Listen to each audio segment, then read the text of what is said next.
রহমানির রহিম। দেশ বিদেশ থেকে যে যেখান থেকে ভাইয়ারা আপুরা আমার ভিডিওটি দেখছেন, আজকে একটা নতুন রেসিপি নিয়ে আসছি। বেগুনি বেগুনি কী কী দিতে হবে রেসিপিটা দেখে নিন। একটু ধনে ফাঁকি দিয়ে দিচ্ছি, একটু হলুদের ফাঁকি, খুব একটা বেশি না, অল্প। হ্যাঁ, এখানে বেসনের মধ্যেই হলুদ দিয়ে দিলাম। ওটা একটু ময়দা দিছি, ময়দা দিলে এটা একটু ভালো ফুলে এবং টেস্টও বাড়ে। হ্যাঁ, একটু মরিচের গুঁড়া, লাল মরিচের গুঁড়া দিয়ে দিচ্ছি। এখন দিয়ে দিব একটু সোডা, বেকিং সোডা সামান্য করে বানাল করতো, এই যে এই পরিমাণে দিচ্ছি, শুধু একটু এটা খোলার জন্যে।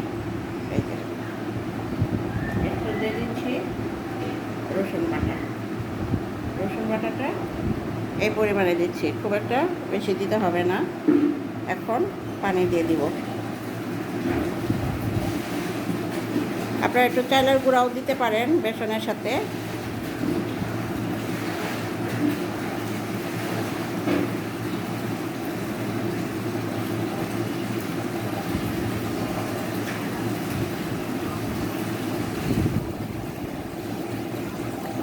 অল্প অল্প করে পানি দিতে হবে, বেশি পানি দিলে পরে বেগুনের সাথে লাগবে না, সেই জন্যে অল্প অল্প করে পানি দিয়ে এটা কী করতে হবে, খামিরটা বানাইতে হবে।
এখন চলেন এর মধ্যে ভাজতে চলে যাব।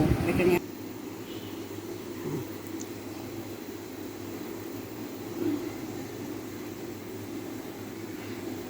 রসুনটা মনে ঘন হয়ে গেছে, একটু পানি দিতে দেবো।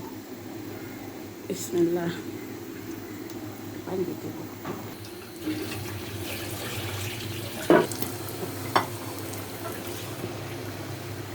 দেখেন আমার বেগুনিটা কি সুন্দর হয়ে গেছে, ভাজা এবং মচমচা হয়েছে।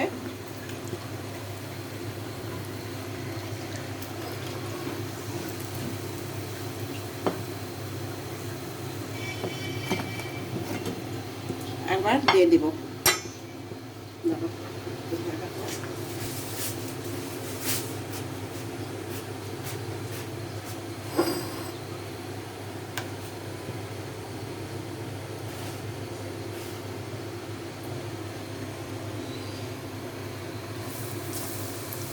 গরম লাগে না, আমার অনেক ঠান্ডা লাগে, আমার এত ঠান্ডা লাগে।